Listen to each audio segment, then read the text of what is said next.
السلام علیکم ناظرین، welcome to the channel Muntaha Chauhan novel and writes. مکمل ناول محبت دل پہ دستک، وانی افضال احمد بنت افضال احمد آپ کا نکاح اخیان شاہ زمان و شاہ زمان سے 50 لاکھ روپے سے رج الوقت طے پایا ہے کہ آپ کو یہ نکاح قبول ہے۔ مولوی صاحب کے الفاظ پر اپنی لال رنگ کے جالی دار گھونگھٹ سے اس نے سر اٹھا کر ایک نظر وہاں موجود سب گھر والوں کو دیکھا اور ان کے سوجے ہوئے چہرے دیکھ کے وانی کے دل میں ٹھنڈ سی پڑی اور پہلی بار وہ دل سے مسکرائی۔ جی قبول ہے۔ مولوی صاحب نے دوبارہ الفاظ دہرائے تو وہ پھر شرماتے ہوئے قبول ہے کہتی۔ ایک نظر سنجیدہ چہرہ لیے اخیان کو دیکھا تو اس کا حلق تک کڑوا ہوا۔ تیسری دفعہ قبول ہے کہتا اس کے منہ میں کڑواہٹ سی گھلتی محسوس ہوئی۔ اخیان سے قبول جاب کے بعد اس نے دعا کے لیے ہاتھ اٹھائے تو وانی کو سمجھ نہ آیا کہ دعا مانگے۔ اخیان اس کا شوہر بن گیا تھا، اب اس کی زندگی کے سارے فیصلے اس نے کرنے تھے۔ مطلب ایک طرف سب کو جلانے کا مزہ آ رہا تھا جو اب ایک دم جھاگ کی طرح بیٹھ گیا۔ دل نے ایک زور کی دھک دی، سب نے آمین کہتے اخیان کو مبارکباد دی۔ نہیں کروں گی شادی ان سے، سارا بچپن اور جوانی اس گھر میں رہتے ہوئے انہیں دیکھتی آئی ہوں، اب شادی کریے ساری زندگی کے لیے انہیں دیکھتے رہوں، میرا اتنا سٹیمنا نہیں ہے ماں۔ وہ غصے سے بھری ہوئی اپنے جوتے کے سٹرپس بند کرتے کھڑے ہوتے بولی۔ اس وقت شام کے 7 بج رہے تھے اور وہ ریڈ کلر کی لانگ فراک پہنے جس پہ بلیک کلر کی کرسٹلز کا دل فریب کام ہوا تھا، ہلکے پھلکے میک اپ پہ وہ بالوں کو اسٹریٹ کرتے ایک طرف پف بناتی، باقی کھلے چوڑے اپنی آنکھوں پہ لائنز کی ایک لائنز کھینچتی ماں کو جواب بھی دے رہی تھی۔ وانی میری بےعزتی مت کروانا، اور یہ لپسٹک ہلکی کرو، سالگرہ پہ جا رہی ہو دوست کی، اتنی ڈارک لپسٹک کیوں لگا رہی ہو؟ وہ اس کی طرح سج دھج کے جانے پر بری طرح گھبرائی ہوئی تھی۔ آج اس کی جان سے عزیز دوست صدرہ کی سالگرہ تھی اور کتنی مشکل سے صبا بیگم نے اسے بڑے ماموں سے سالگرہ پہ جانے کی اجازت دلوائی تھی، یہ صرف وہی جانتی تھی۔ مما پلیز نا، اب آپ کو سب کچھ اوور لگنے لگا، اس لیے مجھے اب نکلنا ہے۔ اس سے پہلے کہ اب مجھے مزید کسی بات پہ ٹوکیں وہ جلدی سے بڑی سی چادر اوڑھتے باہر نکلی۔ ارے سنو تو، جا کس کے ساتھ رہی ہو؟ اور اس کے پیچھے ہی باہر نکلی۔ زاوی کے ساتھ وہ اپنی چھوٹی ممانی کے بیٹے کا نام لیتی اپنے چہرے کو ڈھانپے باہر نکلی جہاں زاوی سرے سے غائب تھا۔ اس نے ادھر ادھر نگاہ دوڑائی لیکن وہ کہیں نہیں تھا۔ وانی کو لگا شاید اس کی آنکھوں کو دھوکا ہو رہا ہے۔ کل کتنا اس کی منتیں کی تھی کہ وہ اپنی بائک پہ سدرا کے گھر چھوڑ کر آئے، اس کے لیے وانی نے اس کو اس کی پسندیدہ سویٹ ڈش شاہی ٹکڑے بنا کے بھی کھلائے تھے، تب جا کے وہ احسان کروانے والے انداز میں مانا۔ لیکن اب وہ کہیں بھی نہیں تھا۔ اپنی نازک کلائی پہ بندی گھڑی پر ٹائم دیکھتی وہ سوچ میں پڑ گئی۔ اس 8 بجنے کا وقت ہوا جبکہ اب 8:30 ہو رہے تھے۔ یاد رکھنا 8 کا مطلب 8، تھوڑا سا بھی لیٹ ہوئی پھر خود ہی جانا۔ اس کی کل کے الفاظ یاد کرتی وہ سر پکڑ گئی۔ اس سے اپنی ماں پہ غصہ آیا تھا جنہوں نے اسے باتوں میں لگاتے دیر کرا دی۔ اس کی آنکھوں میں آنسو بھرنے لگے، سب طرف ایک نگاہ ڈالتی گہرا سانس بھر گئی۔ اس حویلی کے در و دیوار بہت اونچے تھے لیکن یہاں رہنے والوں کے دل اتنے ہی چھوٹے۔ کچھ سیکھا ہو یا نہ سیکھا ہو، ایک سبق ضرور اس نے زندگی سے سیکھا تھا۔ گھر چاہے چھوٹا ہو یا بڑا، یا ایک جھونپڑی، گھر اپنا ہی ہونا چاہیے۔ دوسروں کے محل میں رہنے والے، دوسروں کے ٹکڑوں میں پلنے والوں کی کوئی وقت نہیں ہوتی۔ وہ اپنے گال پہ آئے آنسوؤں کو سختی سے رگڑ گئی۔ اس وقت میری جگہ ہوتی نا، ان کی اپنی بیٹی یا کرن، یا کس طرح ان کو پروٹوکول کے ساتھ بھیجنا تھا، بس یا تو گھر اپنا ہو یا باپ زندہ ہونا چاہیے۔ وہ جب بہت دل برداشت ہوتی تو ایسی ہی باتیں سوچا کرتی تھی، کیا کروں کیا کروں، نہ گئی تو سدرا ناراض ہو جائے گی۔ وہ ہاتھ میں تھاما ریب کیا گفٹ دیکھتی دماغ لڑانے لگی، کیب کروا لوں یا رکشہ۔ وہ سوچنے لگی اور پھر اپنے چھوٹے سے بیگ کو کھولتے اس میں پیسے چیک کرنے لگی۔ پیسے اتنے تھے کہ وہ سدرا کے گھر پہنچ جاتی، اس کے پاس واپسی کے پیسے کم پڑ رہے تھے۔ ایک کام کروں گی، سدرا سے کہوں گی اپنے ڈرائیور کے ساتھ بھیج دے، یہ صحیح رہے گا۔ وہ پلان بناتی باہر نکلی۔ اس کی والدہ صبا یا کوئی اور گھر میں نہیں جانتا تھا کہ وہ اکیلی گاڑی کروا کے جا رہی ہے، ورنہ صبا بیگم اسے کبھی بھی نہ جانے دیتی۔ باہر نکلتے وہ مین اسٹاپ تک پیدل ہی چلی گئی۔ وہاں سے اب وہ رکشہ کروانے ہی والی تھی کہ ایک رکشہ والا اس کے پاس رکا تو وانی اسے سدرا کے گھر کا ایڈریس سمجھاتے پیسوں کا پوچھنے لگی، لیکن وہ زیادہ پیسوں کی ڈیمانڈ کر رہا تھا تو وانی نے منع کر دیا۔ تھوڑی دیر بعد ایک اور رکشے والے کو روک کے وہ سدرا کے گھر کا ایڈریس سمجھا دی، پیسے پوچھنے لگی کہ اس وقت ایک بڑی گاڑی اس کے پاس آ کے رکی۔ وانی نے نظریں پھیر کے اس گاڑی کی جانب دیکھا، اس کا سانس حلق مٹکا تھا۔ اخیان بھائی، اس کو لگا اس کی سانس رک جائے گی۔ باجی چلنا ہے؟ رکشے والے نے پوچھا تو وانی نے نقاب سے جھانکتی اپنی بری آنکھوں سے اس رکشے والے کو دیکھتے انکار کیا تو وہ سر جھٹکتا آگے بڑھ گیا۔ بلیک گاڑی کا دروازہ کھلا، وانی کے گلے میں گلٹی ابھر کر معدوم ہوئی۔ اس کا بس نہیں چل رہا تھا کہ وہ خود کو کہیں چھپا لے۔ وہ باہر نکلتا اپنی ٹائی کی نوٹ کو تھوڑا سا ڈھیلا کرتے اور ماتھے پہ 2 ڈبل ڈالے اس کی جانب بڑھا۔ وانی اس کے بڑھتے قدموں سے ارد گرد دیکھتی اپنے قدم پیچھے لے گئی۔ اسٹاپ رائٹ ناؤ وانی افضال احمد۔ وہ ہمیشہ کی طرح آج بھی اس کا پورا نام لیتا اسے ٹٹرا گیا۔ گاڑی میں بیٹھو۔ اگلا حکم نامہ صادر ہوا۔ لہجہ انتہائی برفیلا تھا۔ ہمت کرتے وانی نے سر نفی میں ہلایا۔ اگر تم یہ نہیں چاہتی کہ میں زبردستی تمہارا ہاتھ تھامے تمہیں گھسیٹتا ہوا گاڑی تک لے جاؤں تو چپ چاپ چل کے گاڑی میں بیٹھو۔ وہ تحکمانہ انداز میں بولتا اس کی بھوری آنکھوں میں آنسو دے گیا۔ مجھے سدرا کی برتھ ڈے پہ وانی افضال احمد گاڑی میں بیٹھو۔ والا پیچھے غصہ ضبط کرتے بولا تو وانی سہم کے اپنی جگہ سے فوراً گاڑی کی جانب بڑھتے اس میں سوار ہوئی۔ اس کے بیٹھتے ہی اخیان بھی گاڑی میں بیٹھتا ڈرائیور کو چلنے کا اشارہ کیا۔ اپنی مہنگی گھڑی پہ وقت دیکھا جہاں 9 بج رہے تھے اور وہ اکیلی رات کے وقت اتنی سج دھج کے نکلی تھی۔ اس بات سے اخیان کے دماغ کی رگیں بری طرح دنی تھی۔ صرف یہی نہیں اس کے ہاتھوں کی رگیں بھی ابھرتی وانی کو مزید ڈرا رہی تھی۔ اللہ جب اپنے ہاتھ میں سدرا کا گفٹ دیکھا تو اس کی آنکھوں میں آنسو شدت سے بہے۔ بے دھیانی میں نقاب بھی سرکا تو اس کے ہونٹوں میں لال لپسٹک دیکھتا وہ بری طرح تیش میں آیا۔ اتنا گہرا رنگ کیوں لگایا ہوا ہے لبوں پہ؟ وہ لب بھیجتے بولا تو وانی نے ماتھے پہ بل ڈالے اسے دیکھا۔ میرے ہونٹ ہے میری مرضی، جیسا مرضی رنگ لگاؤں، آپ کون ہوتے ہیں پوچھنے والے؟ وہ غصے میں جو منہ میں بولتی جا رہی تھی۔ شٹ اپ وانی افضال، زبان کینچی کی طرح چلتی ہے ہر وقت تمہاری۔ صاف کروں اس گہرے رنگ کو ابھی اسی وقت۔ وہ اپنی بڑی آنکھوں میں مزید بڑا کرتے وانیہ پہ حکم صادر کرتا اسے اندر تک سلگا گیا۔ کیوں کروں صاف؟ آپ کی غلام نہیں ہوں، جو آپ کہیں گے وہ کروں گی۔ میری زندگی کو میں اپنی مرضی سے جیوں گی، سمجھے آپ؟ وہ دو بدو ہوتی بولتی اسے مزید تیز چلا رہی تھی۔ آخری بار کہہ رہا ہوں صاف کرو اسے۔ اگر میں نے صاف کیا نا تو میرا طریقہ تمہیں بہت بری طرح رلا جائے گا۔ وہ جس بات میں اسے دھمکی دے رہا تھا، وانی کا جی چاہا اس کا سر کسی دیوار میں دے مارے۔ اپنے شال کے پلو سے اپنے لبوں کو لگی مارون لپسٹک کو صاف کرتی سو بھی کر رہی تھی۔ گاڑی گھر کی گیٹ سے انٹر ہوئی۔ وانی کو آج کے دن کا بہت افسوس ہے کہ وہ سدرا کے گھر نہیں جا پائی، just because of the great Akhyan Shah. گاڑی گھر پورچ میں رکتے وہ غصے سے گاڑی سے نیچے اترنے لگے کہ اخیان نے اس کا راستہ روکا۔ شال ٹھیک کرو، اب کی بار آواز دھیمی تھا لیکن لہجہ سرد۔ وانی نے اپنے سر سے ڈھلکی شال کو واپس سر پہ اوڑھا اور نیچے اترتی اندر بھاگ گئی۔ اس کو یوں روتا ہوا اندر آتا دیکھ صبا بیگم کی آنکھوں میں جسے رات کے اس پہر تارے جھلملانے لگے۔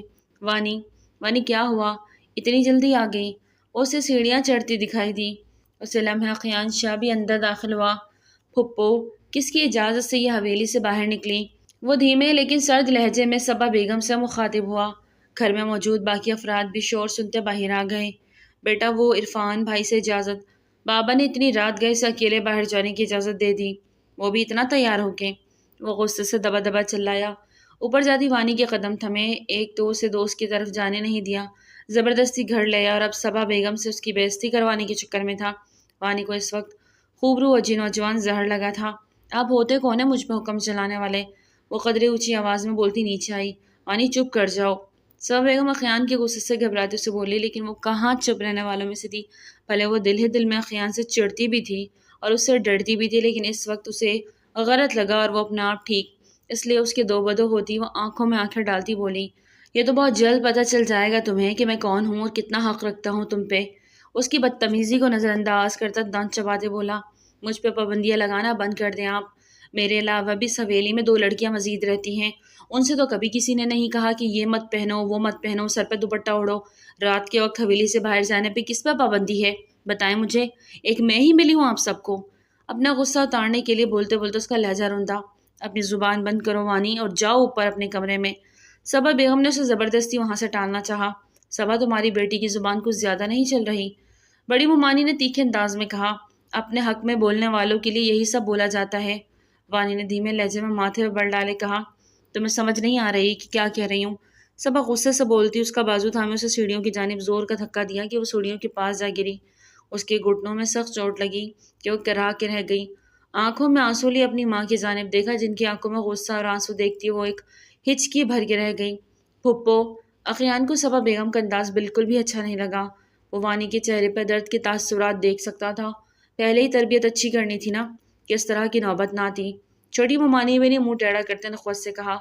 وانی کی دماغ پھر سے ان کی بات پہ جا لگی اور غصے سے اپنی جگہ سے بامشکل خود اٹھی۔ الحمدللہ میری تربیت میری امی نے بہت اچھی کی۔ راتوں کو اٹھ کر لڑکوں کے ساتھ فون پہ باتیں نہیں کرتی، نہ لڑکوں سے دوستیاں پالتی ہوں۔ اس کے ان الفاظ پہ صبا بیگم سمیت سب اس کا منہ دیکھنے لگے۔ ہائے ہائے، خدا کا غضب، لڑکی کی زبان ہے یا کینچی؟ چھوٹی ممانی نے کانوں کو ہاتھ لگایا جبکہ صبا بیگم نے آگے بڑھ کے اب کی بار اسے کھینچتے ہوئے وہاں سے لے جانے لگی۔ وہ بامشکل ہی چل پا رہی تھی۔ امی، وہ التجائی انداز میں بولے، راتوں کو خود چھپ کے اکیلے نکلی ہیں لڑکوں سے ملنے، خود اخیان پکڑ کے اسے گھر لایا اور باتیں سن لو اس کی۔ چھوٹی ممانی کی زبان نے زہر اگلا۔ چچی جان، آپ سے کس نے کہا کہ میں اسے کسی لڑکے کے ساتھ پکڑ کر لایا ہوں؟ پلیز تھوڑا سوچ سمجھ کر بولا کریں۔ اخیان نے غصے سے ان کی جانب دیکھتے کہا۔ تو بیٹا اتنی رات گئی کسی کو بنا بتائے اکیلی کہاں جا رہی تھی یہ؟ صبا بھی چھوٹے بھائی کی بیوی کی بات سنتے سکتے میں آ کے ان کو دیکھنے لگی۔ وہ کیسے ان کی پاک دامن بیٹی پہ اتنا گندا الزام لگا سکتی تھی؟ انہیں یقین نہ آیا۔ آپ ہوتی کون ہے میرے بارے میں سب بولنے والی؟ دوسروں کی بیٹیوں پہ تاک لگا کے بیٹھ جاتی ہیں، بہتر ہوگا اپنی بیٹیوں پہ نظر رکھیں جو ابھی تک… وانی! صبا بیگم کا ہاتھ اٹھا، اس کے چہرے پہ 5 انگلیوں کا نشان چھوڑ گیا۔ وانی نے حیرت سے ماں کو دیکھا، جبکہ باقی سب نے صبا کے اس ہارڈ ریئیکشن کو دیکھا۔ دفع ہو جاؤ میری نظروں سے، جاؤ! انہوں نے غصے سے روتے ہوئے اسے پھر سے سیڑھیوں کی جانب دکھیلا تو وہ آنسو ضبط کرتی، سب کو ایک نظر دیکھتی اوپر کی جانب بھاگی۔ اپنے گھٹنے کے درد کو نظر انداز کرتی وہ دل کے درد کو نہ دبا سکی۔ وہ تکلیف میں تھی، اس کا دل تکلیف میں تھا۔ اپنے کمرے میں آتے اس نے زور سے دروازہ بند کیا اور وہیں گھٹنوں کے بل بیٹھے پھوٹ پھوٹ کے رو دی۔ آج پہلی بار صبا بیگم نے اس پہ ہاتھ اٹھایا تھا۔ وہ سہن نہیں کر پا رہی تھی۔ موبائل پہ مسلسل سدرا کی کال آ رہی تھی۔ اس کے ہاتھ میں پکڑا موبائل مسلسل بجے جا رہا تھا اور وہ ہچکیوں سے رو رہی تھی۔ اپنا موبائل اٹھا کے زور سے دور دیوار پہ دے مارا۔ وہ وہیں ٹوٹتا فرش پہ گرا اور وہ چہرہ چھپا کے پھوٹ پھوٹ کے روتی اپنے اوپر ضبط کو رہی تھی۔ اوہو، کیسے ہماری بیٹیوں پہ انگلی اٹھا رہی تھی۔ خود رات کے وقت گھر سے نکلی، اب جب پکڑی گئی تو دوسروں پہ الزام لگا رہی ہے۔ چھوٹی ممانی شمسہ نے نفرت سے کہا، جبکہ بڑی ممانی منہ بنا کے وہاں سے چلی گئی کیونکہ ان کے حساب سے شو ختم ہو گیا تھا۔ اخیان نے صبا بیگم کو روتے ہوئے ایک طرف جاتے دیکھا۔ وہ مسلسل اپنے ہاتھ کو دیکھی جا رہی تھی۔ آج پہلی بار اپنی بیٹی پہ ہاتھ اٹھا کے وہ اپنے دل میں درد اٹھتا محسوس کر رہی تھی۔ اخیان ان کے پاس گھٹنوں کے بل بیٹھتا ان کے چہرے سے آنسو پوچھنے لگا، کیوں رو رہی ہیں؟ چھوٹی سی بات پہ اتنا بڑا ایشو کریٹ ہو گیا، شاید میری وجہ سے یہ سب کچھ ہوا، مجھے نہیں پوچھنا چاہیے تھا۔ اخیان نے سر جھکا افسوس سے کہا، تمہارا کیا قصور بیٹا؟ زندگی نے اتنے امتحان لیے ہیں کہ اب تھک گئی ہوں اپنی زندگی میں امتحان دے دے کے۔ اپنی بیٹی کے لیے بھی مجھے ان امتحانوں سے گزرنا پڑے گا، یہ نہیں تھا پتا۔ وہ منہ پہ ہاتھ رکھ کے کب سے رو دی۔ ایسا کچھ نہیں ہوگا پھپھو، وانی کو لے کے آپ کو کوئی امتحان نہیں دینا پڑے گا۔ میں بابا سے آج ہی وانی کے لیے بات کرتا ہوں۔ بیٹا یہ تمہارا بڑا پن ہے، ورنہ مجھے تو اب بھی یہی ڈر ہے بھابھی اس رشتے کے لیے نہیں مانے گی۔ صبا دل کی بات زبان پہ لے آئی، اس کی فکر آپ نہ کریں، مجھے اپنے لیے سٹینڈ لینا آتا ہے۔ آپ بس وانی پہ پھر کبھی ہاتھ مت اٹھائیے گا، اسے ریکویسٹ سمجھ لیں۔ وہ اپنے اندر کے اشتعال کو قابو کردہ اپنی پھپھو سے کہہ رہا تھا۔ اس کی وانی کے لیے فکر دیکھ صبا کے دل میں سکون سا اترا۔ صبح صادق کے وقت اس کی آنکھ کھلی۔ رات کو روتے روتے کب وہ سو گئی اسے پتہ ہی نہیں چلا۔ کوئی اس کے کمرے میں بھی نہ آیا، نہ کھانے کا پوچھا، یہاں تک کہ اس کی مما بھی اٹھتے ہی درد سے کرائی۔ اس کا گھٹنا سوجا ہوا تھا جو رات تک تو اتنا محسوس نہ ہوا، لیکن اب درد کی شدید لہر اٹھی تھی اس کی پوری ٹانگ میں۔ اللہ جی، وہ بمشکل اپنی ٹانگ نیچے کی طرف لٹکا تھی، اٹھنے کی کوشش میں ہلکان سی ہوئی، واپس بستر پہ بیٹھ گئی۔ آنسو پھر سے بہنے لگے۔ یہ باپ مر کیوں جاتے ہیں؟ بیٹیوں کے باپ کو مرنا نہیں چاہیے۔ ماں تو بیٹیوں کو پروں میں چھپا لیتی ہے، لیکن باپ تو صاحبان ہوتے ہیں۔ یہ صاحبان کوئی اور رشتہ نہیں دے سکتا۔ اس صاحبان کے لیے مما نے ساری زندگی ان لوگوں کی اچھی بری سنی اور اب تک سنتی آ رہی ہے۔ وہ بیٹھ کر ان کے ساتھ ٹیک لگاتی آنکھیں موند گئی۔ تبھی دروازہ بجا تو وہ چونکی۔ وانی وانی دروازہ کھولو میری بچی۔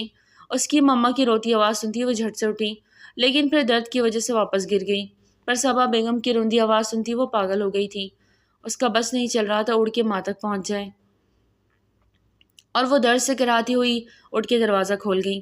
صبا بیگم بیٹی کو بری اور بری حالت میں دیکھ دہل کے رہ گئی۔ وانی میری بچی، وہ روتے اسے سینے سے لگا گئی۔ وہ لنگڑا کے چلتے ہوئے بستر تک واپس آئی۔ کہاں چوٹ لگی ہے میری بچی کو؟ وہ تڑپ کے اس کی ٹانگ کو دیکھ رہی تھی۔ میں ٹھیک ہوں مما، وہ دھیمے لیکن سنجیدہ لہجے میں بولی، لیکن تمہاری مما ٹھیک نہیں، ساری رات روتی رہی ہے، ایک لمحے کے لیے بھی سکون نہیں آیا۔ کتنی دفعہ آئی لیکن تم نے ماں کو دروازہ نہیں کھولا۔ وہ روتے اس کے گھٹنے دبانے لگی۔ میں سو گئی، مجھے نہیں پتہ چلا۔ لہجہ اب کی بار بھی دھیما ہی تھا۔ اپنی ماں کو معاف کر دو وانی، میں نے تم پہ ہاتھ اٹھایا۔ اس کی سوجے ہوئے گال کو چھوتے محبت اور قرب سے بولی، معافی کس بات کی مما؟ میں آپ کی بیٹی ہوں، آپ چاہے تو میری کھال اتار دے، اف تک نہیں کہوں گی۔ آپ کو حق ہے لیکن صرف آپ کو۔ وہ سخت لہجے میں بولی، بیٹا ٹانگ سیدھی کرو، مجھے دوا لگانے دو۔ آؤچ مما نہ کرے، بہت پین ہو رہی ہے۔ وہ درد سے کر رہی، یہ سب میری وجہ سے ہوا ہے، میں ہی اس سب کی ذمہ دار ہوں۔ وہ پھر سے رو دی۔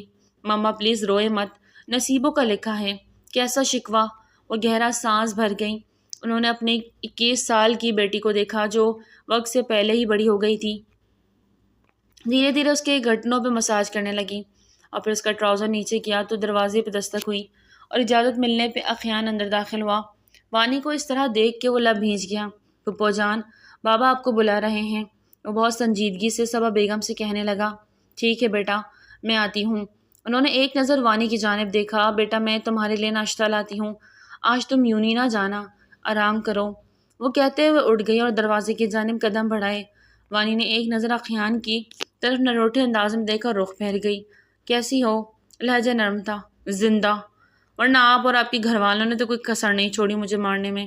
وہ طنزاً بولی تھی، ہر بات کا جواب دینا ضروری نہیں وانی افضال احمد، شام کو ملاقات ہوگی، امید کرتا ہوں اس بار کوئی تماشا نہیں کرو گی۔ وہ ماتھے پہ بل ڈالے اس بار سرد لہجے میں بولا، کیا مطلب کیسا تماشا؟ کیا کہنا چاہتے ہیں؟ وانی کو کچھ گڑبڑ احساس ہوا۔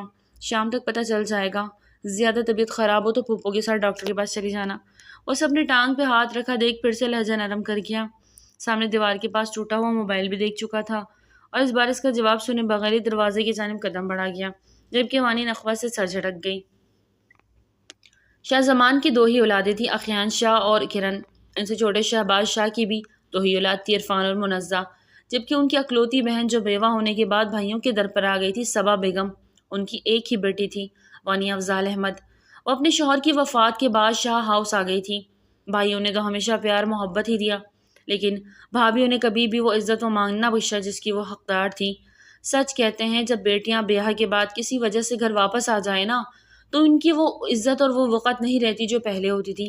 صبا بیگم بھی گھر کے سارے کام کاج دیکھتی اور بھابھیوں کی جلی کٹی بھی سنتی، ان کے بگڑے ہوئے منہ کو بھی دیکھتی اور اپنی اکلوتی بیٹی وانیہ کی دیکھ بھال بھی کرتی۔ انہوں نے جوانی میں بیوگی دیکھی اور پھر جوانی میں ہی ایک بہت امیر گھرانے سے رشتہ آیا۔ وہ وانیہ کو بھی اپنانے کے لیے تیار تھے، لیکن ان کی بھابھیوں نے ان کا وہاں رشتہ بھی نہ ہونے دیا کیونکہ انہیں مفت میں ایک ملازمہ مل گئی تھی اور وہ کیسے اسے ہاتھ سے جانے دے سکتی تھی، اس لیے بہانے سے اس رشتے سے انکار کروا دیا۔ وقت گزرتا کیا، گھر میں جو قدر و منزلت منزہ اور کرن کی تھی، وانیہ کو وہ عزت، وہ محبت، وہ چاہت نہ دی گئی۔ ہاں، اس کے دونوں ماموں اس سے بہت محبت کرتے تھے، لیکن ایک باپ جیسی شفقت محبت وہ نہ دے سکے۔ لیکن سب کی امیدوں پر اس وقت پانی پڑا جب شاہ زمان نے اخیان کا رشتہ وانیہ سے کر دیا۔ اس وقت بڑی ممانی کی پیٹ میں بھی مروڑ پڑی، چھوٹی ممانی کی پیٹ میں بھی، کیونکہ چھوٹی ممانی کی یہی خواہش تھی کہ منزہ کا رشتہ اخیان سے ہو۔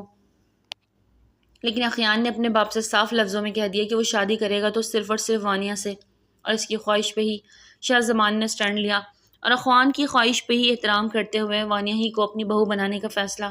یہ بہت پرانی بات تھی، اس لیے اس بات پہ فی الحال اتنا کسی نے توجہ نہ دی، لیکن اب اخیان چاہتا تھا کہ وانیہ اور اس کی شادی ہو جائے یا کم از کم نکاح لازمی ہو، اور اسی سلسلے میں شاہ زمان نے پھر سے صبا کو اپنے کمرے میں بلایا تاکہ وہ باقاعدہ اس رشتے کا اعلان کر سکیں۔ بھائی جان، آپ جو بھی میری بیٹی کے لیے فیصلہ کریں گے میں جانتی ہوں بہت اچھا ہوگا، وانیہ مجھ سے زیادہ آپ کی بیٹی ہے اور جو بھی فیصلہ کریں گے مجھے منظور ہے۔ تو ٹھیک ہے صبا، میں نے شام کو اخیان اور وانیہ کا نکاح کرنے کا فیصلہ کیا ہے، تو جو بھی خریدنا وغیرہ ہے، کچھ پیسے ہیں رکھو اور جا کر خود بھی اور وانیہ کے لیے بھی جو خریدنا ہے خرید لو۔ بھائی، آپ نے میری بیٹی کے لیے اتنا سوچا، آپ اسے اپنی بہو بنا رہے ہیں، میرے لیے یہی بہت ہے، مجھے میری بیٹی کو کچھ بھی نہیں چاہیے، آپ یہ پیسے واپس رکھ لیں۔ صبا بیگم نے ان کے پیسے ان کو واپس لوٹاتے ہوئے دھیمے لہجے میں کہا، نہیں صبا، یہ وانیہ کا حق ہے اور میں کسی کا حق مارنے کا سوچ بھی نہیں سکتا۔ ہاں، میں یہ جانتا ہوں کہ اس گھر میں بہت زیادتیاں بھی ہوئی ہیں تمہارے ساتھ، وانیہ کے ساتھ بھی، کسی جگہ یہ مجھے مصلیتاً خاموش رہنا پڑا، لیکن اس کا مطلب یہ نہیں کہ میں کچھ بھی جانتا نہیں۔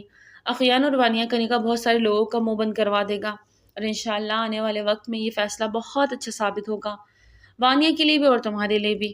انہوں نے بہت شفقت سے صبا کے سر پہ ہاتھ رکھا تو وہ ان کے اتنا مان دینے پہ خوشی سے رو دی۔ مما پلیز خدا کے لیے آپ چاہے راہ چلتے کسی بھی انسان سے میرا نکاح کر دیں، کسی کو بھی مجھے سونپ دیں، میں شادی کے لیے انکار نہیں کروں گی، لیکن میں اقیان بھائی سے شادی نہیں کروں گی، یہ میرا آخری فیصلہ ہے۔ ایک بار پھر سے وانیہ صبا بیگم کی بات پہ چٹک گئی۔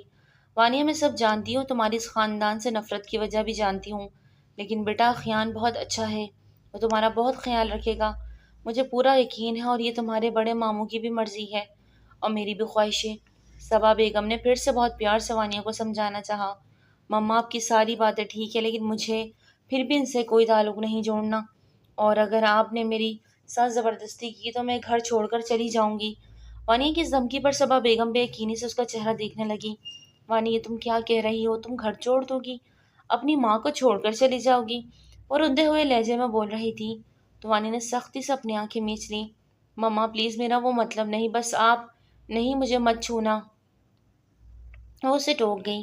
جانا چاہتی ہوں نا اپنی ماں کو چھوڑ کر، جانا ہے نا تم نے، جس نے تمہارے خاطر۔ وہ گرب سے لب بھینچ گئی۔ ٹھیک ہے، جو تمہارا دل کرتا ہے تم کرو، آج کے بعد میں تمہیں کسی چیز کے لیے نہیں کہوں گی، تمہیں اخیان سے شادی نہیں کرنی مت کرو، جو چیز چاہے تمہارا وہ کرو آج کے بعد۔ مما ٹھیک ہے، میں تیار ہوں۔ وہ اپنی ماں کے ایموشنل بلیک میل کرنے پر بالآخر راضی ہو گئی۔ ان کی آنکھوں میں ابھی بھی آنسو تھے، وہ وانیہ سے بات نہیں کر رہی تھی۔ انہیں ابھی بھی یقین نہیں آ رہا تھا کہ وانیہ نے گھر چھوڑنے کی بات کہی۔ مما میں آپ سے کہہ رہی ہوں نا، ٹھیک ہے، جیسا آپ کہیں گے میں کروں گی، آپ پلیز ادھر دیکھیں میری طرف۔ وانیہ کو ان کا یوں رخ پھیرنا اچھا نہیں لگ رہا تھا۔ وانیہ آج تم نے میرا بہت سخت دل دکھایا ہے، تم نے کیسے مجھے چھوڑنے کی بات کر لی؟ میں تمہاری ماں، میں نے تمہیں تربیت ایسی تو نہیں کی۔ آج مجھے افسوس ہو رہا ہے خود پر کہ شاید میں نے تمہاری تربیت میں کوئی کمی چھوڑ دی۔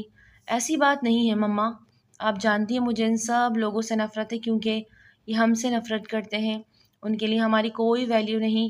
اب اچھی طرح سے جانتی ہے زندگی میں کبھی مومانی نے سیدھے منہ بات نہیں کی ہم سے، اور آپ مجھے انہی کے خاندان کی بہو بنا رہی ہیں۔ آپ جانتی ہیں مومانی میرے ساتھ کس طرح کا رویہ رکھتی ہے، اور اخیان بھائی کو دیکھا ہے آپ نے، ہر وقت غصے ناک پہ چڑھا کے رہتے ہیں، یہاں نہ جاؤ وہاں نہ جاؤ، اس طرح پہنو اس طرح پہنو، سر سے دوپٹہ کیوں اتر گیا؟ مما وہ انسان صرف اور صرف مجھے نیچا دکھانے کے لیے مجھ سے شادی کرنا چاہتا ہے، تاکہ وہ مجھ پہ پابندیاں لگا کر مجھے اس گھر میں قید کر دے، اس کے علاوہ اور کچھ نہیں۔ لیکن آپ نہیں سمجھ رہی میری بات، ٹھیک ہے؟ اگر آپ چاہتی ہیں کہ میں اس گھر میں ساری زندگی کے لیے قید ہو جاؤں تو میں اس نکاح کے لیے تیار ہوں، لیکن آپ پلیز روئیں مت، مجھ سے آپ کی آنکھوں کے آنسو نہیں دیکھے جاتے۔ وانیہ نے ان کی آنکھوں سے آنسو پوچھتے ہوئے کہا، جبکہ خود روئے جا رہی تھی۔ وانی، تمہیں ابھی میرا فیصلہ غلط لگ رہا ہے، لیکن مجھے یقین ہے کہ آنے والے وقت میں تم اپنی ماں کو دعا دو گی۔ صبا بیگم کے لہجے میں ایک یقین تھا۔ ماں کی اس بات کے بعد وانیہ نے کوئی بحث نہیں کی۔ صبا بیگم محلے کی ایک دوست شازیہ کے ساتھ جا کے وانیہ کے لیے ایک بہت پیارا ڈریس لے کے آئی تھی، اور ساتھ میں کافی سارا سامان بھی تھا۔ وانی بیٹا جلدی سے تیار ہو جاؤ، ابھی تھوڑی دیر کے بعد نکاح کے لیے مولوی صاحب آ جائیں گے، تھکے ہارے انداز میں کہتی ہے اس کے پاس بیٹھی۔ مما اتنی زیادہ شاپنگ آپ نے کر لی، اس کے پیسے آپ کہاں سے آئے؟ یقیناً یہ بھی بڑے ماموں نے ہی خیرات دی ہوگی۔ وانیہ کی بات پہ صبا بیگم نے اسے غصے بھری نگاہ سے دیکھا۔ ہر بات کو نیگیٹو کیوں لیتی ہو وانیہ؟ انہوں نے تمہاری خوشی کی خاطر یہ سب کیا، اور تم ان کی نیک نیتی پہ شک مت کرو۔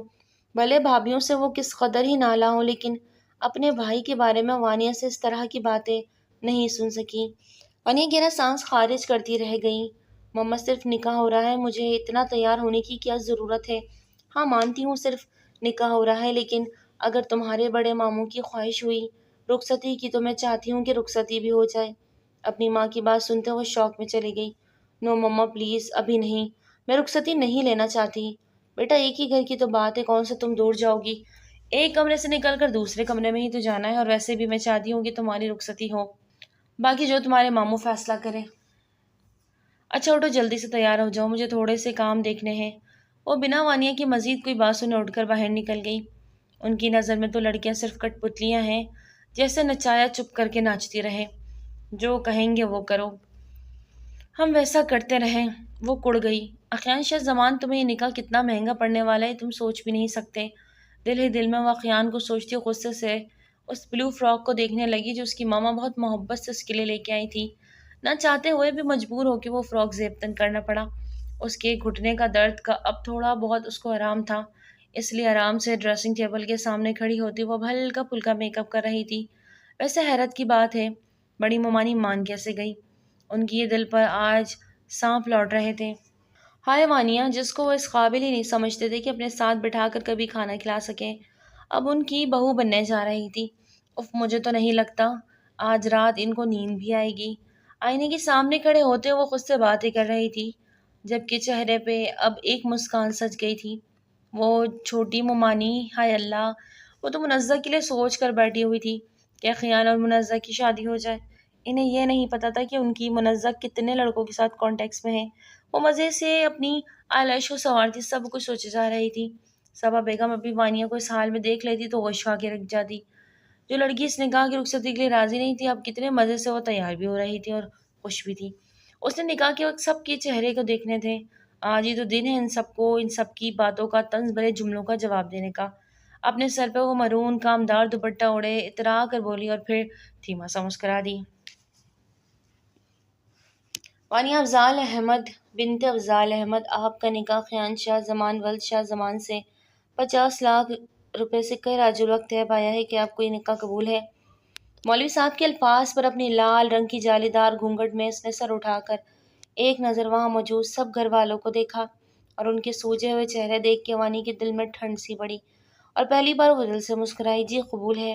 مولوی صاحب نے دوبارہ الفاظ دہرائے تو وہ شرماتے ہوئے قبول ہے کہتی۔ ایک نظر سنجیدہ چہرے والے خیان کو دیکھا تو اس کا حلق کڑوا ہوا۔ تیسری دفعہ قبول ہے کہتے اس کے منہ میں کڑواہٹ سی گھلتی محسوس ہوئی۔ اخیان سے قبول جاب کے بعد سب نے دعا کے لیے ہاتھ اڑائے تو وانی کو سمجھ نہ آیا کہ کیا دعا مانگے۔ اخیان اس کا شوہر بن گیا تھا، اب اس کی زندگی کے سارے فیصلے اس نے کرنے تھے، مطلب ایک طرف سب کو جلانے کا مزہ آ رہا تھا جو اب ایک دم جھانک کی طرح بیٹھا گیا۔ دل نے ایک زور سے دھک دی، سب نے آمین کہتے خیان کو مبارکباد دی۔ بڑی ممانی آسیہ نے بیٹے کو مصنوعی مسکراہٹ سے مبارک دیتے گلے سے لگایا۔ جانتا نہیں تھا کہ ماں کے دل میں کیا ہے، لیکن وہ اس کے نکاح میں شامل ہوئی تھی، اس کے لیے یہی بہت بڑی بات تھی۔ پپو، مجھے نکاح کے ساتھ رخصتی پہ آج ہی چاہیے۔ اچانک سے خیان نے سب کے اوپر بم پھوڑا۔ سب سے زیادہ حیرانی اس کی ماں کو ہوئی، کیونکہ شاہ صاحب نے ان سے صرف یہی کہا تھا کہ آج صرف نکاح ہوگا، رخصتی کے بارے میں انہوں نے کوئی بات نہیں کی تھی، اور اچانک اخیان اب رخصتی کی بات کیسے کر سکتا تھا؟ اخیان، تم کیا کہہ رہے ہو؟ کون سی رخصتی؟ آسیہ بیگم نے اس کی جانب اچنبے سے دیکھا۔ مما، میں پھوپھو سے بات کر رہا ہوں، پلیز ایک منٹ۔ اخیان نے بہت طریقے سے اپنی ماں کو کچھ بھی کہنے سے فی الحال باز رکھا، جبکہ شاہ صاحب اپنے بیٹے کے اندر اور اتوار بڑے غور سے ملاحظہ فرما رہے تھے۔ جی پھوپھو، میں رخصتی چاہتا ہوں وانیہ کی، کیا آپ کو اجازت ہے؟ اخیان نے تو صبا کے دل کی بات کر دی۔ بیٹا، میں نے وانیہ کا نکاح تمہارے ساتھ کر دیا ہے، تم پہ بھروسہ بہت کر کے۔ جب نکاح کر دیا تو پھر رخصتی سے کیوں انکار کروں گی؟ اگر تمہاری خواہش ہے تو رخصتی چاہتے ہو تو اپنے بابا سے پوچھ لو، اگر انہیں کوئی اعتراض نہیں تو مجھے بھی کوئی اعتراض نہیں، صبا بیگم نے پرسکون ہوتے جواب دیا۔ اخیان نے ایک نگاہ اپنے باپ کی جانب دیکھا، جو اسے دیکھ کے گہرا سا مسکرائے۔ پھوپھو، میں بابا کی اجازت سے اور آپ کی اجازت سے بھی اسی وقت وانیہ کی رخصتی لے رہا ہوں۔ اس کی بات پر وانیہ ایک دم اپنی جگہ سے اٹھی، لیکن لڑکھڑا کر واپس نیچے گرنے لگی کہ خیان نے اس کی کلائی تھامے اسے گرنے سے بچایا۔ اس کے گھٹنے کا درد ابھی بھی کچھ حد تک برقرار تھا، لیکن اچانک اٹھنے سے وزن ڈالا تو وہ بھی لڑکھڑائی۔ گھبرا کے اس نے خیان کو دیکھا، جس کی آنکھیں آج کوئی اور ہی کہانی سنا رہی تھی۔ آرام سے، ابھی صرف رخصتی کی بات ہوئی ہے، مجھے نہیں پتا تھا کہ تمہیں اتنی جلدی ہے رخصتی کی۔ خیان نے اس کے کان میں دھیرے سے سرگوشی کی تو سٹ پٹاتے ہوئے اس نے اپنی کلائی چھڑائی۔ ماما پلیز، صرف نکاح تک کی بات، ٹھیک ہے نا؟ وانیہ تھیما سا منمنائی تو صبا بیگم نے اسے گھور کے دیکھا اور اس کی بات پہ بالکل توجہ نہ دی۔ بھابھی، یہ سب کیا ہے؟ نکاح سے باہر ڈائریکٹ رخصتی تک پہنچ گئی۔ چھوٹی ممانی نے ناک منہ چڑھائے کہا، مجھے کیا پتا سب کیا ہو رہا ہے؟ ایک طرف شاہ صاحب نے مجھ سے صرف نکاح کے بارے میں بات کہی تھی، اور یہاں خیان نے رخصتی کی بات چھیڑ دی، اور صبا تو دیکھے جیسے انتظار میں بیٹھی ہوئی تھی، بس جلد از جلد اپنا بوجھ اتار کے ہمارے سر پر ڈال دے۔ میں تو شاہ صاحب کو اس چیز کے لیے کبھی نہیں بخشوں گی، انہوں نے مجھ سے جھوٹ بولا، ورنہ یہ رخصتی ان کی مرضی کے بنا کبھی نہ ہوتی۔ آسیہ بیگم بھری ہوئی بیٹھی تھی، دیورانی کے چھڑنے پر بھڑک اٹھی۔ دیکھ لے، اس لڑکی کے قدم ایسے منحوس پڑے کہ میرے بیٹے نے ماں کو اس کے قابل نہ سمجھا کہ پوچھ لے یا اجازت لے لے، ہر فیصلہ اپنی مرضی سے کر رہا ہے۔ اب آنے والے وقت میں دیکھیے گا کیسے یہ جورو کا غلام بنے گا۔ سمرین، تم تھوڑا سا آہستہ بات کرو اور سوچ سمجھ کر بولو، اخیان میرا بیٹا ہے اور اس کے بارے میں کچھ بھی غلط نہیں سنوں گی تم سے۔ آسیہ بیگم غصے سے اٹھتے ہوئے بولی، ارے بھابھی آپ تو ناراض ہو گئی، میں نے کون سی غلط بات کہہ دی؟ کیا آپ وانیہ کو جانتی نہیں وہ کس قسم کی لڑکی ہے؟ زبان اس کی کینچی کی طرح چلتی ہے، ایک بات کرو گے تو آگے سے 10 جواب دیتی ہے، کچھ چھپا ہوا تو نہیں ہے آپ سے، اور میں منزہ کو ہی دیکھ لیں 100 گنا بہتر ہے اس سے۔ لیکن نہیں شاہ بھائی، تو منزہ نظر نہیں آئی، کیا ہو جاتا اگر وہ وانیہ کی جگہ میری منزہ کو بہو بنا لیتی؟ کیا کمی تھی اس میں؟ بالآخر ان کے منہ سے بات نکل آئی جو وہ اپنے دل میں لے کر بیٹھی تھی، سمرین یہ سب نصیبوں کے فیصلے ہیں اور تم اچھی طرح سے جانتی ہو کہ میں اس فیصلے میں ان کے ساتھ نہیں، یہ فیصلہ ان دونوں باپ بیٹے کا ہے، تو بہتر ہوگا اگر تمہیں کوئی سوال جواب کرنا ہے تو انہی سے کرو، مجھ سے نہیں۔ وہ غصے سے کہتی ہوئی وہاں سے واک آؤٹ کر گئی، جبکہ سمرین نے پاس پڑا ہوا کشن اٹھا کر زور سے زمین پہ پھینکا۔ ایک جیسے ہیں سارے بیچ میں سے، یہ بھابھی بھی ڈرامے کرتی ہے، نخوت سے منہ بناتے پیٹ پیچھے اپنی جٹانی کی بھی برائی کر گئی۔ مجھے واش روم جانا ہے۔ اخین جیسے ہی کمرے میں داخل ہوا، وانی نے منہ بناتے ہوئے کہا، تو جاؤ، کس نے روکا ہے؟ اخین نے اپنی شرٹ کے بازو کی کفلنگز کھولتے سرسری انداز میں بولا، میرے گھٹنے میں سخت چوٹ لگی ہے، پتہ ہے آپ کو کتنی مشکل سے چل رہی ہوں میں، اب کیسے چل کے جاؤں واش روم، میری مدد کرے نا۔ وہ بہت ادا سے بولتی خیان کو آج حیران در حیران کر گئی۔ اس کے نکاح سے انکار کو اچھے سے جانتا تھا، لیکن اب وہ ایسے ریئیکٹ کر رہی تھی جیسے ان کی محبت کی شادی ہو۔ یقیناً اس کے دماغ میں کچھ الٹا ہی چل رہا تھا۔ اخیان اندازہ لگا رہا تھا اب ایسے کہ دیکھتے رہیں گے یا مدد بھی کریں گے۔ وہ منہ بنا کے بولی تو اخیان گہرا سانس بھرتا اس کی جانب بڑھا، ہاتھ سے تھامے اسے کھڑا ہونے میں مدد دی، تو وہ پھر سے لڑکھڑاتی اخیان کے گلے میں باہیں ڈال گئی۔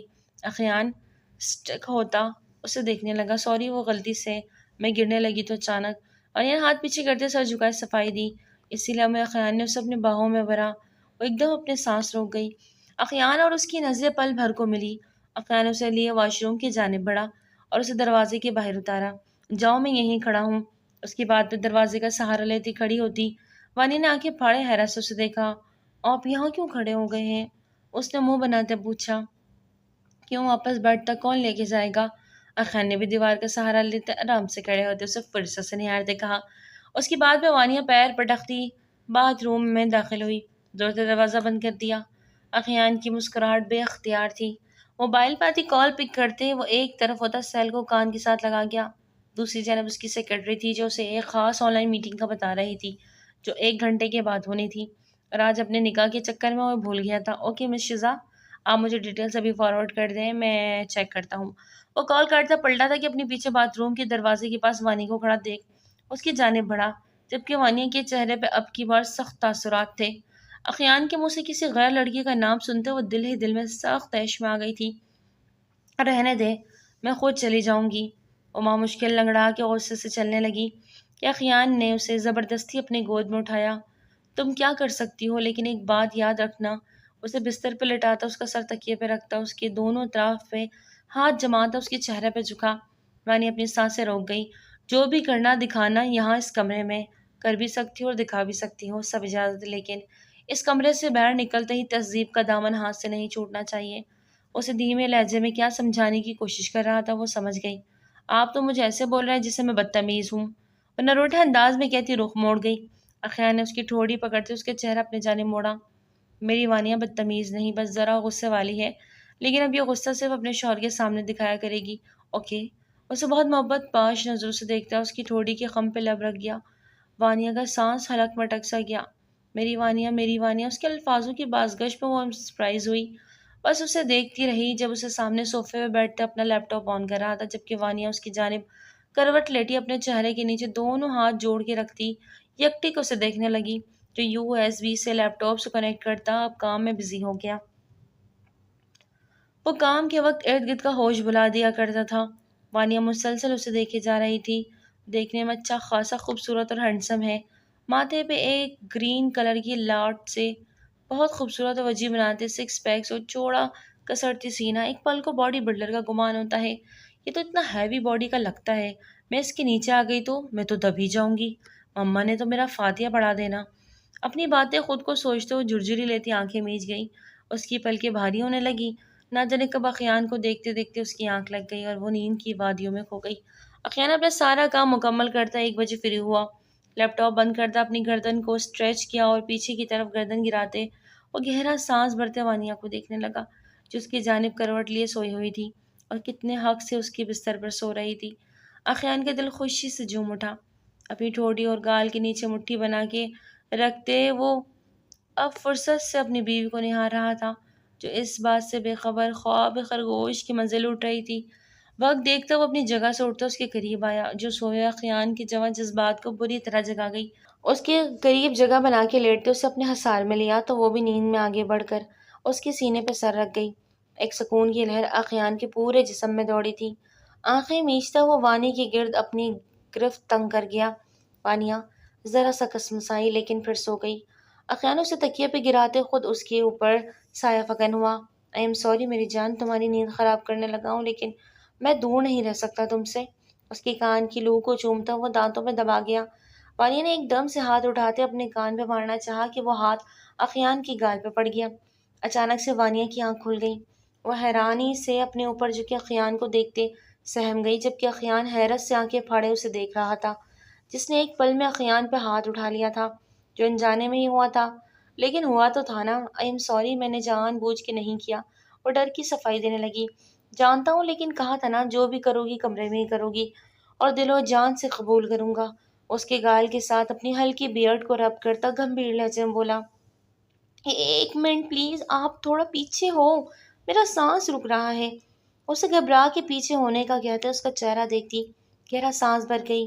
کیا مطلب؟ سانس کیوں نہیں آ رہی؟ وہ ماتھے پہ بل ڈالے بولا، اب آپ اتنے بڑے بلڈوزر میرے اوپر آ کر لیٹ جائیں گے تو سانس تو رکے گی نا۔ وہ اسے اطلاع پہنچا رہی تھی یا بے عزتی کر رہی تھی؟ اخیان کچھ سمجھ نہ پایا۔ اخیان پلیز پیچھے ہو، آپ نے تو مجھے اسٹک کر دیا۔ وہ اسے ہلاتی ہوش میں لاتی پکار اٹھی۔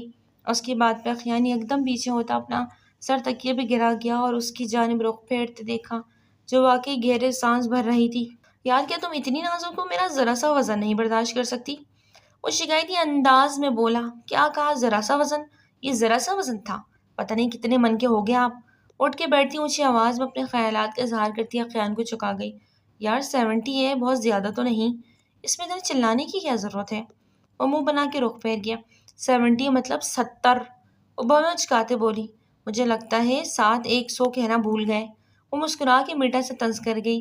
اس کی بات پہ اخیان نے اسے گھور کے دیکھتے اور اب کی بار کھینچ کے اسے اپنے سینے سے گرایا۔ وہ اس اچانک سے افتادات پہ گھبراتی سر اٹھا کے اسے دیکھنے لگی۔ میں تمہارا وزن برداشت کر لوں گا، اسے اپنے اوپر ایڈجسٹ کرتا گمبھیر لہجے میں بولتا اس کی کمر کی مٹھی میں دبا گیا۔ وہ میں کہہ رہی تھی کہ آپ ہمیں ایک دوسرے کے اوپر ایڈجسٹ ہونے کی کیا ضرورت ہے؟ اتنا بڑا بستر ہے، دونوں آرام سے اس پہ ایڈجسٹ ہو جائیں گے۔ وہ بھی اس دنیا میں اپنے نام کی ایک ہی تھی، اگر بیڈ پہ ایڈجسٹ ہونا ہوتا تو شادی کیوں کرتا؟ مانی خیزی سے کہتا وہ اس کے بھاری کامدار دوپٹے کو سائڈ پہ سرکا گیا۔ وانیہ کا دل جیسے رکنے لگا۔ وہ اس سے اپنا تعلق جوڑ رہا تھا جو کہ اب وہ اسے چاہ کے بھی روک نہیں پا رہی تھی۔ اخیان کی آنکھوں میں جس بات کے ٹھٹے مارتا سمندر دیکھتی وہ اپنے لب کھولتی پل میں خاموش ہوئی۔ وہ نہیں چاہتی تھی کہ اخیان سے کچھ بھی کہہ کے وہ اسے تکلیف پہنچائے جبکہ یہ اس کا جائز حق تھا اور اپنے تمام جملے حقوق اس کے نام وہ کروا چکی تھی۔ وہ چاہتی یا نہ چاہتی اسے نہیں روک سکتی تھی اور اب ایسا کوئی بہانہ نہیں بچا تھا کہ وہ اسے روک سکتی۔ دھیرے سے اس کی فراک کی سائڈ زپ کو نیچے کی جانب سرکاتا وہ اس کے چہرے کے زاویے بھی ساتھ ساتھ نوٹ کیے جا رہا تھا جو پل پل بدل رہے تھے۔ وہ گھبرا رہی تھی لیکن اخیان نہیں چاہتا تھا کہ وہ پینک ہو، اسی لیے وہ اپنے ہر عمل میں آہستگی سے آگے بڑھ رہا تھا۔ اس کی فراک کو کندھوں سے نیچے کی جانب تھوڑا سا سرکاتے وہ اپنے دونوں ہاتھ اس کے کندھے پہ پیوست کر گیا۔ ونی اور مائن، اونلی مائن، وہ کہتے اسے ساتھ شدت سے تکیے پہ گرایا، اس پہ جھکتا اس کے لبوں کو اپنی دسترس پہ جما گیا۔ وانی کی سانس اس کے حلق میں دب گئی۔ کچھ پل تو وہ اپنی جگہ ہی ہل نہ سکا جب اخیان کی گرفت اس کے لبوں پہ سخت تر ہوتی جا رہی تھی۔ وانی اپنی سانس سے واپس کھینچی، اخیان کی آنکھوں میں پل میں خماری کی لالی چھائی۔ اس کے یوں سانسوں کا انہیل کرنے سے مزید اس کے قریب ہوتا تمام لائٹس بند کرتا اس پہ گھڑا بن کر چھایا، اسے ہمیشہ ہمیشہ کے لیے اپنا بنا گیا۔ وانی کی سوچی گئی تمام اسکیمز ایک ہی پل میں فیل ہوئی۔ وہ کیسے اس پہ چھایا تھا کہ پل میں وانیہ کو بھی اپنے ساتھ اپنے جذبات کی روح میں بہکاتا ہوا بہکا۔ اسے کچھ یاد نہ رہا، بس اسے ایک پل وہ خود کو اخیان کو سچے دل سے سونپ گئی۔ آپ جانتی ہیں آسیہ، سب کچھ آپ کی بیٹی کی خواہش پہ ہو رہا ہے، پھر مجھ سے گلہ کیسا؟ بیوی کی ناراضگی کو دور کرتے ہوئے انہیں اپنے پاس پیار سے بٹھاتے بولے، آپ منع بھی تو کر سکتے تھے نا، ہر فیصلہ وہ ایسے لے رہا تھا جیسے اس کے بڑے ہم نہیں، وہ خود اپنا بڑا ہو، مطلب ہماری کوئی وقت نہیں۔ وہ بھڑکتی ہوئی بولی، ایسا کچھ نہیں، یہ بات آپ اچھی طرح سے جانتی ہے۔ وہ خود سر کبھی نہیں تھا، ہمیشہ فرمانبرداری دکھائی ہے اس نے۔ شاہ صاحب نے بیٹے کی سائڈ لی۔ یہ کیسی فرمانبرداری ہے شاہ صاحب، جس میں وہ بہو کو گھر لے آیا اور ہمیں پوچھا تک نہیں؟ اچھا غصہ تھوک دینا جان، 28 سال کا ہو گیا، اب اس کے بھی دل کرتا ہوگا اسے بھی پیار کرنے والا ہو، اس کے ناز نخرے اٹھانے والی ہو۔ اب اتنا تو حق بنتا ہے اس کا کہ رخصتی ہو جانی چاہیے تھی، اور نکاح کے بعد رخصتی نہ کرنا میرے خیال میں بچوں پہ ایک ظلم تھا۔ نکاح کرتے ہی رخصتی ہو جانی چاہیے تھی، ورنہ بہت بگاڑ پیدا ہوتا ہے رشتوں میں اور معاشرے میں بھی۔ اور اپنی بیوی کا سر اپنے کندھوں پہ ٹکاتے انہیں بہت نرمی سے سمجھانے لگا، مانتی ہوں لیکن اسے ہمیں اعتماد میں لینا چاہیے تھا کیا؟ وہ ابھی بھی ناراضگی دکھا رہی تھی۔ اس نے پہلے ہی کہہ دیا تھا یار، وہ اب کی بار مثلثاً بولے، کیا مطلب؟ آپ بھی جانتے تھے؟ انہوں نے بیوی کے گرد باہوں کا حصار بنایا تو ان کے کندھوں پہ سر رکھتے آنکھیں موند گئی۔ اپنے دل کو کشادہ کیجیے بیگم، وہ پہلے صرف میری بہن کی بیٹی تھی اور اب ہمارے خاندان کی بہو۔ یاد رکھنا، اگر بیٹے کے دل کو اپنے لیے کھلا رکھنا ہے تو اس کی بیوی کو دل سے اپنائے۔ زمان شاہ نے انہیں سمجھاتے ہوئے کہا، اب یقین مانے شاہ صاحب، صرف ایک اسی وجہ سے میں چپ کر گئی ہوں کہ اس میں اس کی مرضی شامل ہے۔ وہ بھی منہ بنا کے بولتی، شاہ صاحب کو کوئی نروٹی سی بچی لگی۔ شاہ صاحب نے ان کے ماتھے پہ عقیدت سے لب رکھے تو وہ روح تک سرشار ہوئی۔ صبح مشکل اس کی آنکھ کھلی تھی، اپنے اوپر وزن محسوس کرتی وہ گہرا سانس بھرنے لگی، لیکن وہ سانس لے نہ سکی۔ جٹ سے آنکھیں کھولی تو اخیان کا بھاری بازو اس کے سینے کے گرد لپٹا اپنے حصار بنائے ہوئے تھا، اور پورا زور لگا کے خود کو اس کی گرفت سے نکالنے کی کوشش کر رہی تھی، لیکن 1 انچ بھی سے ہلا نہ سکی، بلکہ اخیان اسے مزید کھینچ کے اپنے سینے میں بھیجتا چلا گیا۔ اس کی گرفت سخت سے سخت تر ہوتی جا رہی تھی۔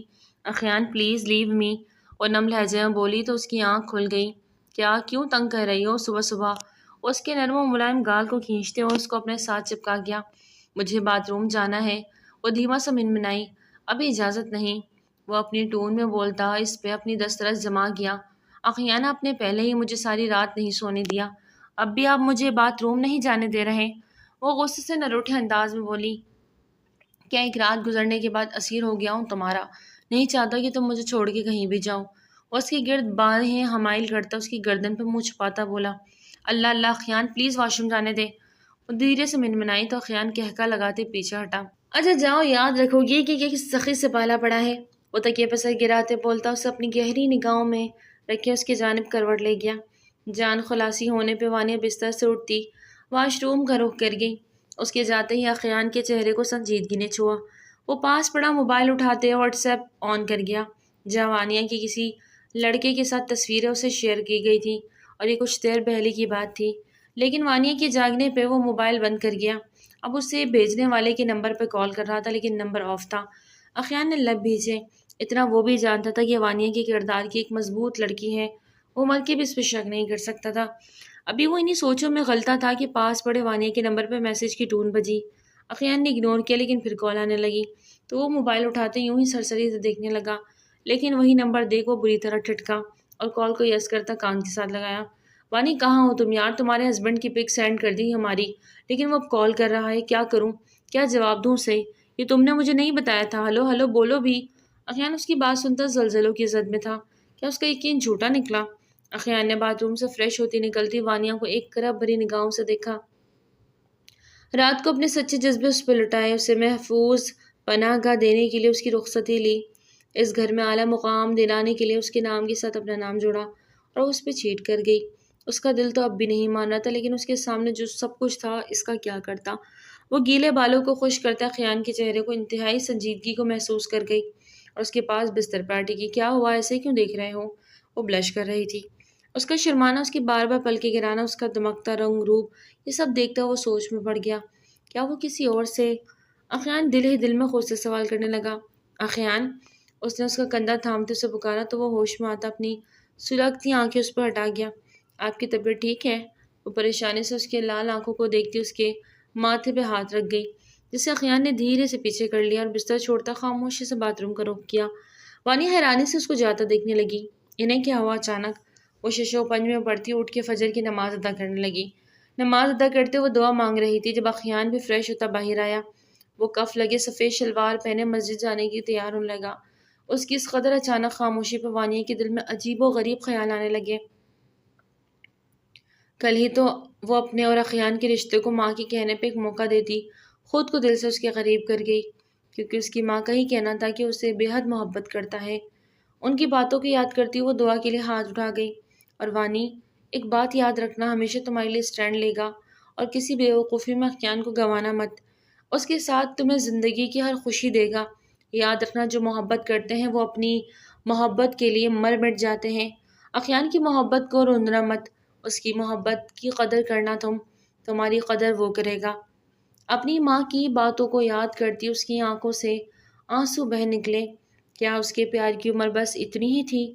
ایک رات وہ اخیان میں واضح فرق محسوس کر سکتی تھی۔ کوئی بات تو تھی جس وجہ سے وہ اچانک سے چپ ہو گیا۔ دروازہ بند ہونے کی آواز چونکی۔ اخیان نماز کے لیے جا چکا تھا۔ اس کا دل بہت تھا کہ وہ اخیان کی امامت میں نماز ادا کرے، لیکن اس کا یہ روڈ انداز وانیہ کو اس سے میلوں کے فاصلے پہ لے گیا۔ وانیہ کو وہ پھر سے پہلے والا اخیان لگنے لگا جس کو دیکھتا ماتھے پہ بل لے آیا تھا۔ اس کی وہی روڈ انداز سے اخیان کے قریب نہیں ہونے دیتا تھا، لیکن رات کو اس کی ہر انداز بدلا تھا۔ اس کی محبت میں وانی پور ڈوبی تھی۔ کتنی عزت اور مان کے ساتھ اخیان نے اسے سمیٹا تھا کہ وہ واقعی خود پہ رشک کرنے لگی۔ وہ وہیں جائے نماز پہ بیٹھی آنسو بہانے لگی۔ اپنے سر پہ شخص کے نام کا سائبان پاتے وہ دل و جان سے اس کی ہو گئی تھی۔ اب اسے اخیان چاہے وہ وہی محبت بھرا انداز چاہیے تھا جس میں وانیہ کو سکون مل رہا تھا۔ اس کے موبائل پہ ہوتی کال نے اسے چونکایا، اٹھتے آنسو پوچھتے جائے نماز کو طے کرتی ایک طرف کر گئی اور موبائل اٹھا کے نمبر دیکھنے لگی۔ ان نون نمبر تھا۔ ماتھے پہ بل ڈالے کال کو یس کیا۔ کان سے ہلو، دوسری جانب خاموشی چھا گئی۔ ہلو، وہ دوبارہ بولی، کیسی ہو کزن؟ ایک لڑکی کی آواز سنتے وہ چونکی، لیکن اگلے پلوں پہچان گئی۔ منزہ؟ اس نے تصدیق کرنی چاہیے۔ ہاں منزہ، پہچان گئے نا؟ جلدی خیر، شادی کی پہلی صبح کی بربادی مبارک ہو۔ وہ چہکتے ہوئے بولی، کیا مطلب؟ وانی کا دل جیسے کسی نے مٹھی میں لے لیا۔ کیسی بربادی؟ اپنی آواز اسے کھائی سے آتی سنائی تھی۔ کچھ فوٹوگراف سینڈ کی ہے، چیک کرنا کیسی ہے۔ تمہارے شوہر کو بھی کی ہے سینڈ، لیکن اس نے بتایا نہیں کیسی لگی۔ منزہ نے افسوس سے کہتے وانی کی خاموشی کو انجوائے کیا اور ساتھ ہی کال کٹ کر دی۔ خود کو پارسل سمجھتی تھی نا، میرے کردار پہ انگلی اٹھائی۔ وانیہ، اب تم اپنے شوہر کو اپنے کردار کی صفائی دو، اب آئے گا مزہ، جب لگے گا گھر میں صبح صبح تماشا، آہا سکون آئے گا مجھے۔ منزہ ساری رات اپنے دوست فیصل کے ساتھ مل کے کام کرتی رہی۔ وانیہ کی تصویریں اسے سینڈ کی اور ٹرک فوٹوگرافی سے ان تصویروں میں ایک لڑکی کی تصویر بھی ایڈ کرتے وہ ساری تصویریں اخیان کے موبائل میں بھیج دیں۔ اور پھر اخیان کی جیسے ہی واٹس ایپ پہ کال آئی اس نے منزہ کے کہے کے مطابق اسی وقت ڈیٹا آف کر دیا۔ وانیہ کے نمبر پہ کال ملائی اور رٹا رٹایا سبق دہرایا۔ تین نشانے پہ لگا کیونکہ منزہ کے کہنے پہ ہی اخیان کو مزید یقین میں بدلنے کے لیے وانیہ کے نمبر پہ کال کروائی۔ وہ اپنی طرف سے پکی گیم کھیل چکی تھی، اب اسے انتظار رزلٹ کا تھا۔ وانیہ کی بربادی۔ وانیہ نے اپنا واٹس ایپ کھولتے ہوئے تصویریں دیکھی تو اس کے پیروں تلے سے زمین کھسک گئی۔ یہ میں نہیں ہوں، لیکن یہ تصویریں تو میری ہے، لیکن میں نے نہیں کھنچوائیں۔ اس لڑکی کو میں جانتی تک یہ سب۔ منزہ کیا گیم کھیل رہی تھی میرے ساتھ؟ وانیہ کا دل سوکھے پتے کے مانند لرز رہا تھا۔ اپنے عقب سے دروازہ کھلنے کی آواز پہ وہ چونکتے ہوئے پیچھے مڑی۔ اخیان اندر داخل ہو رہا تھا، اس کا چہرہ سپاٹ تھا، کسی بے احساس سے آ رہی۔ تمہارے شوہر کو بھی سینڈ کیے، لیکن اس نے بتائی نہیں کیسی لگی۔ منزہ کی بات کی بازگشت سنتی وہ اپنے آنسو روک گئی۔ مطلب اخیان نے ان تصویروں پہ یقین کر لیا بنا مجھ سے پوچھے، کوئی سوال کیے؟ اس کے دل پہ چھن سے کچھ ٹوٹا۔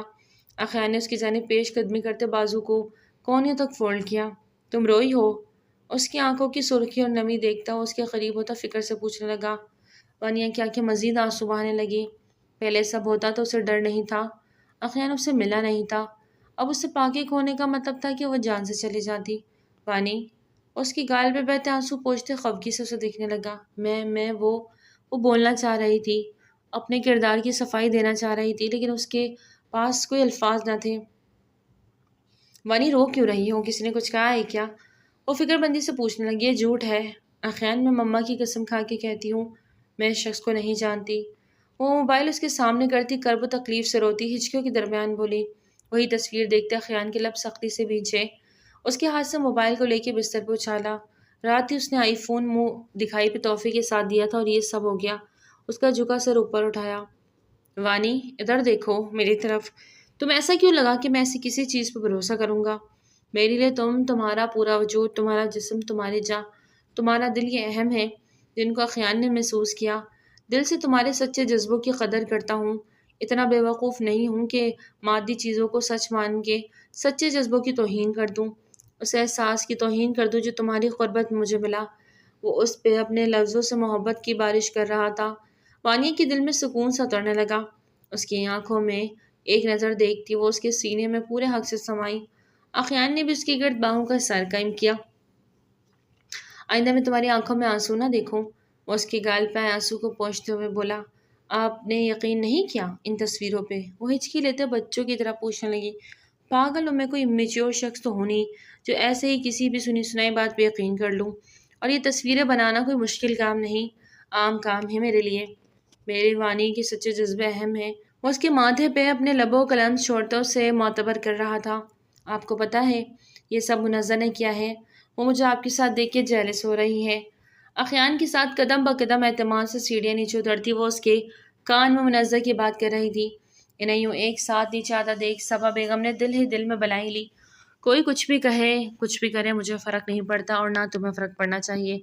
باقی کس کا منہ کیسے بند کرنا مجھے اچھی طرح پتہ ہے۔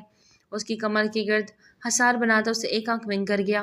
باپ بیٹی کی حرکت دیکھ کر اپنے سر نیچے کر گیا۔ اخیان سے وہ کچھ بھی ایکسپیکٹ کر سکتے تھے، جبکہ آسیہ بیگم نے سر تھامے اپنے بیٹے کے جنون کو دیکھا جو ایک ہی رات میں سر چڑھ گیا تھا۔ السلام علیکم، ہکلاتے ہوئے وانی کی آواز نکلی۔ وعلیکم السلام، آ جاؤ بیٹا۔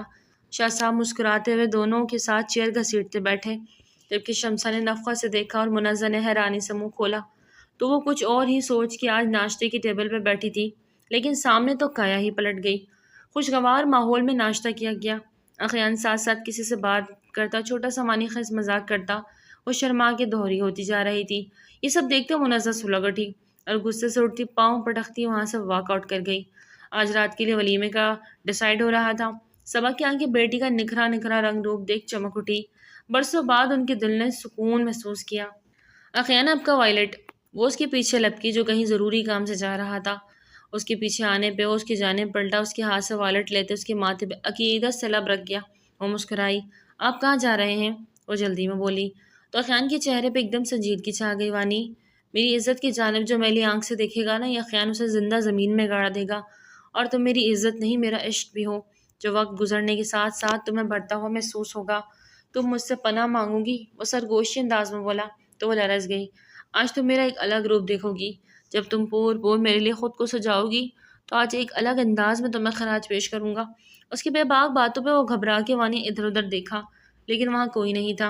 وہ گھبراتی ہوئی اندر بھاگ گئی، جبکہ اخیان نے اس کے چہرے پہ کھلتے قوس و قزح کے رنگوں کو دیکھتے دل میں سکون اترتا محسوس کیا۔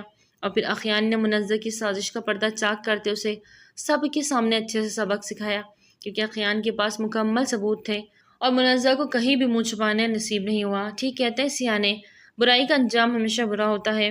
پیارے ریڈرز، اگر آپ کو ہمارے ویڈیوز ناولز اچھے لگ رہے ہیں تو کمنٹس کریں اور چینل کو سبسکرائب کریں۔ پھر ملتے ہیں ایک نیو ناول کے ساتھ، تب تک اپنا بہت زیادہ خیال رکھیں۔ ٹل دین ٹیک کیئر، اللہ حافظ۔